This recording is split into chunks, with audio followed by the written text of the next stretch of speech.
to another vlog. So today we take on Sutton United away and wins our fourth from last fixture. Massive game. Every single vlog I come on here, I'm going to be saying the same thing at the start, how, you know, I can't begin to tell you how much of a big game it is, how much it is literally like a cup final every single game until now, from now until the end of the season. And they've also got something to play for themselves, you know. With us beating Eastleigh on Tuesday night in that very thrilling win, it gives them more of a chance to get into the playoffs. So, you know, that result against Eastleigh was obviously a massive one for us, but it's given these lot of a big opportunity now to get into the playoffs, and they know they need to win as well today, really, to try and do that. So you look at it, it's probably going to be both teams going for the 3 points, so you'll get end-to-end get stuff, I think, and it's a tough place to go anyway, bearing in mind they've got a plastic pitch, and they're a very similar team to the likes of Bromley in every aspect. You know, the pitch that they've got, the players have got, where they're just going to try and bully their way through the game, and we need a good ref to try and protect some of our players, and to, you know, as a lot of Orient fans go in, and you need the ref to keep the control of the game, which didn't happen at Bromley. And, you know, we've got to really deal physically with what we're going to be thrown with, because it is going to be very similar to that night the other week against Bromley. So it is a really big game, it's a tough game, they're a good team. I mean, if we play our football, we will beat them any day of the week, because we are a much better footballing side. They're just a side that will try and bully you, get in your face, and probably con the referee, and we'll see what goes on with that. But yeah, I'm nervous for today, very, very nervous. My score prediction, I'm going to go for 2-1 Orient. I think both teams will score. So yeah, I am nervous, but let's get down to Gander Green Lane. It's not even that far from me, it's only like half an hour, 45 minutes. One of the more local away games for me. So yeah, let's get down to Gander Green Lane. It'd be nice too, wouldn't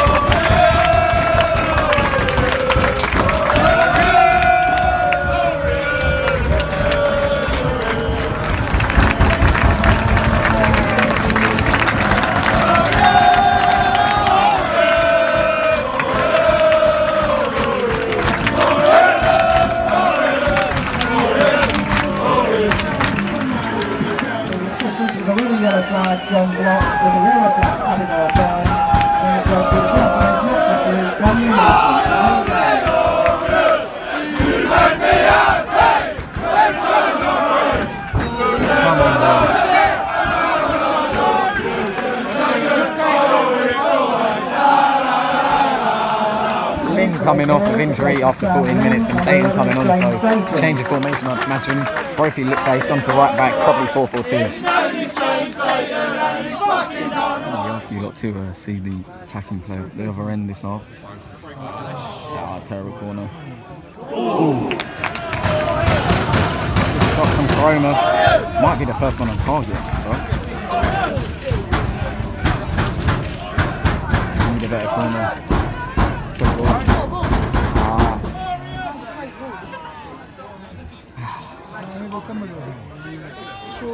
Come with us in. Oh, dear.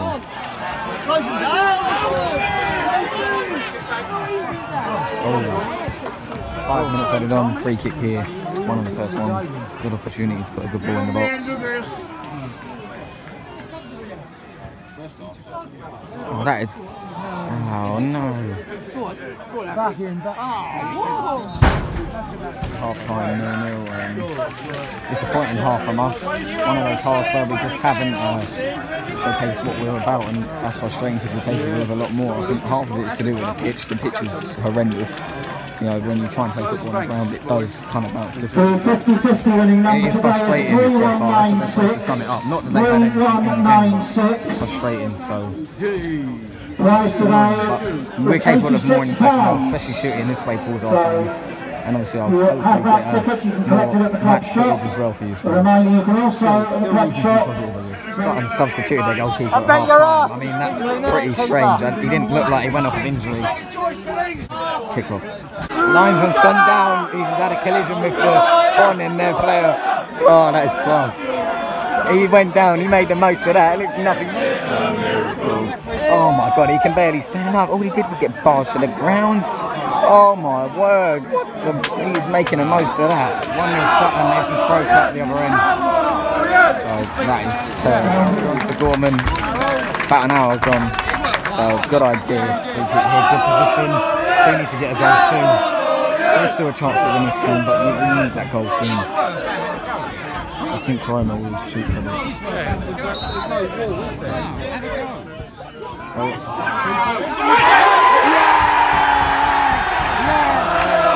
He's got a massive for it, he always gets the ball away. 1, 2, 3, 4. Leyton's, who's been subbed on earlier in the first half, coming off on a stretcher now. He had an injury before, he's obviously done it again, and that's probably him out for the rest of the season. He's got a corner here though, so we're on top of it now, which is very good.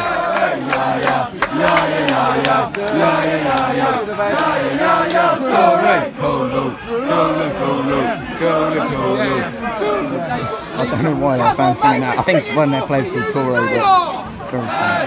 Playing on the right, his name is James Leyton and he's fucking dynamite. Leyton going off on the stretcher, sad sight to see. Charlie Lee coming on. Leyton must have got sent off. Cromer's come off. So it's a red card. I have no idea why. He's gone off on a stretcher and been sent off. What the hell? This baffles me, man. The ref are having an awful game. Always get shit refs. We always get shit refs. We always get shit refs. Shit refs. We always get shit refs. We always get shit refs. Here, finally. Good position again to get a nice ball in. 1,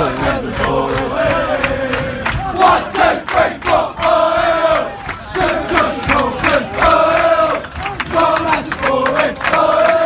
Come on, good ball in. Nowhere near the keeper. Oh.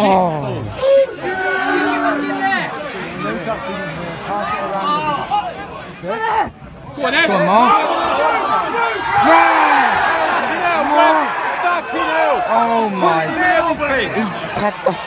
He had a hold of him. To us, their keeper messed about with it. 2 went at him, and it's a yellow card. How's that not a red? Oh my Lord! Oh, Maka, we need you. Oh, please. You're shit, warrior, wanker. Yeah.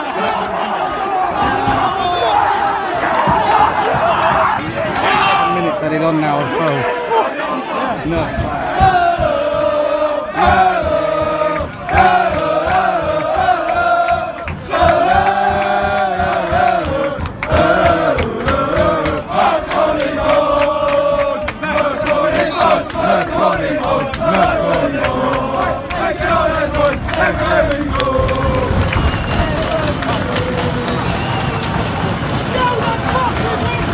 Come on, blow that whistle.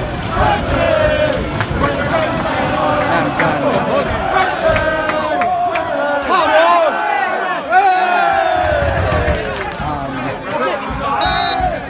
Yeah!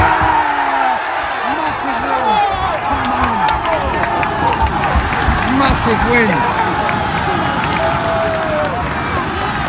Come on. Come on. Come on!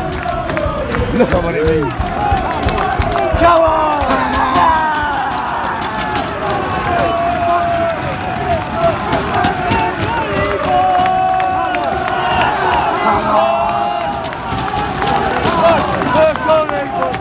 Come on!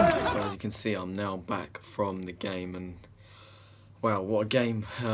What an ending! But it wasn't all like that. Alright, let's break it down and let's talk about it. So obviously the first half was a pretty poor half, I think, of football in general, not just from our point of view. But there was a lot of pressure on us going into that game because of the fact that Salford had played at 12:30 against Maidenhead at home, and like you thought they would, they won, and they won 3-0. And that's pressure as well, because the goal difference is tightening up a little bit. Where we had quite a bit of a gap on that, you know, that put it to, I think, before today was like, before the kickoff was like we had one better goal difference than Salford, obviously with this game still to play. So we came out and it was a very even first half, not really, not anything separating the teams, and obviously that's why it was level at half time. But yeah, poor half of football, but you know, we were shooting the other way, not in front of our fans, so you know, sometimes I feel like going into the second half when you're shooting in front of your own fans, which we always do at home virtually, that gives you a massive lift. So I mean, like going into the second half, I was obviously a bit frustrated with the first half performance, but at the same time I felt like because we were coming towards our own fans, you know, we could really kind of suck that ball into the back of the net, something I talked about on against Eastleigh at home on Tuesday, and it worked again. But yeah, first half, very poor half of football.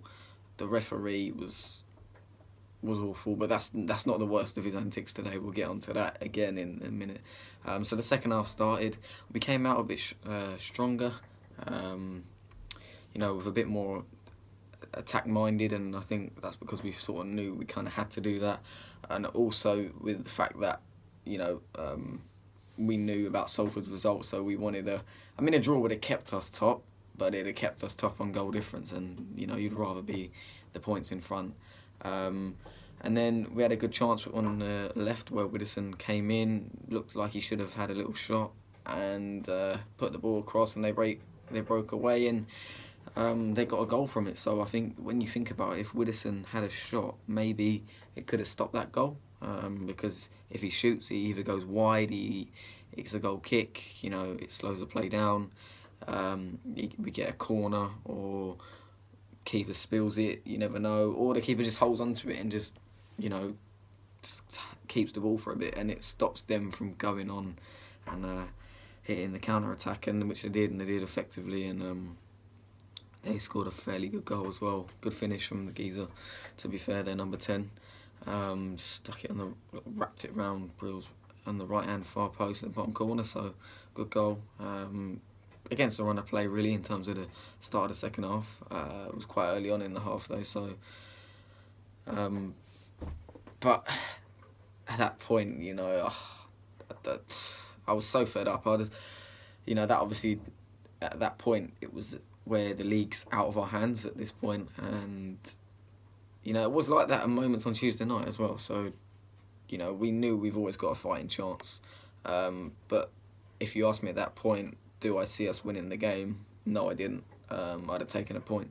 But then we responded fairly quickly through Dan Happy. As you can see, I've got both of our goals on here.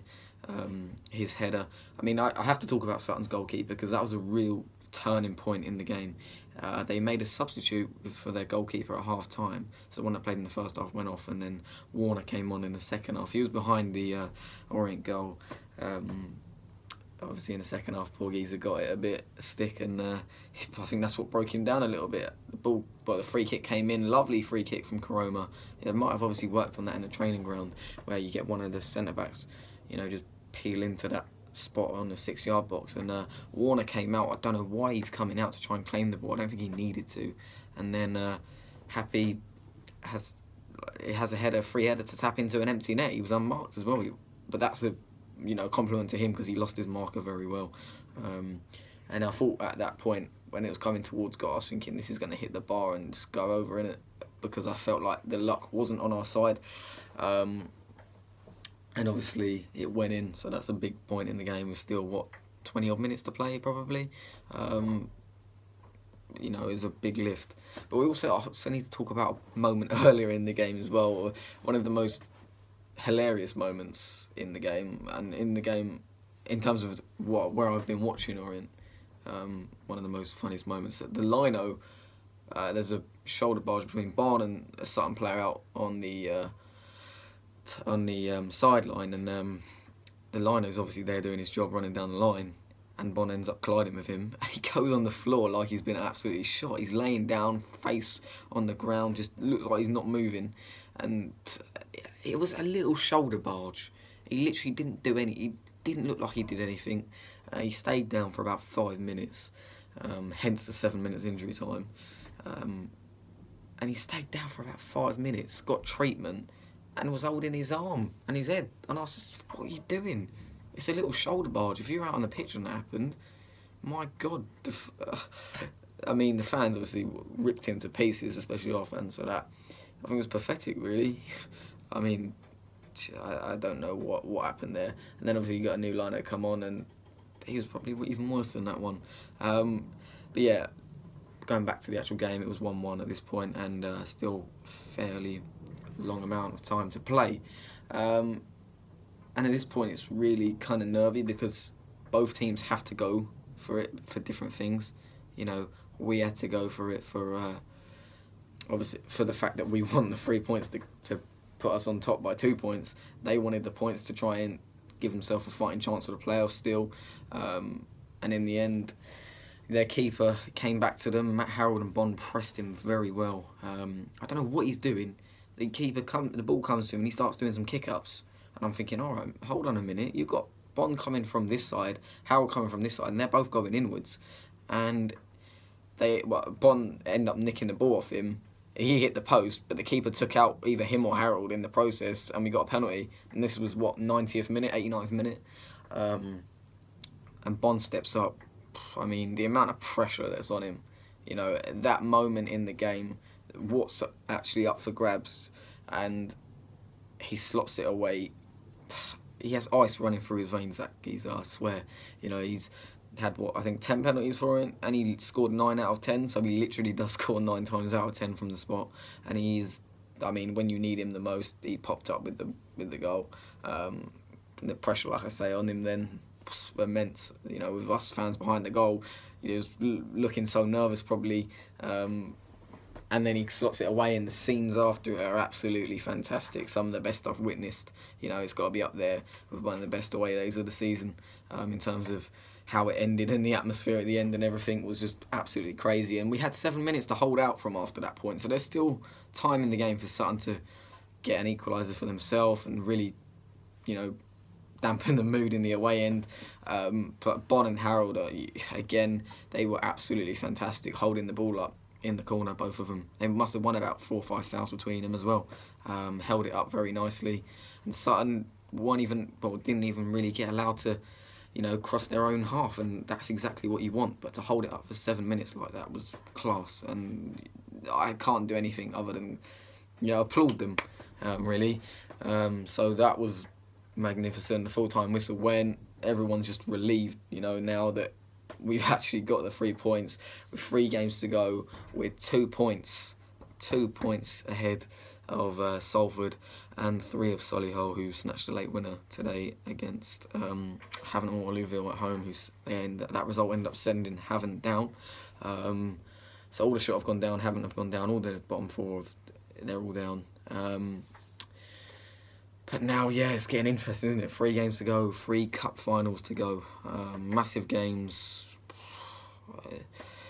And this, I mean, to think next Monday, we could be champions. Dare to dream. I'm daring to dream.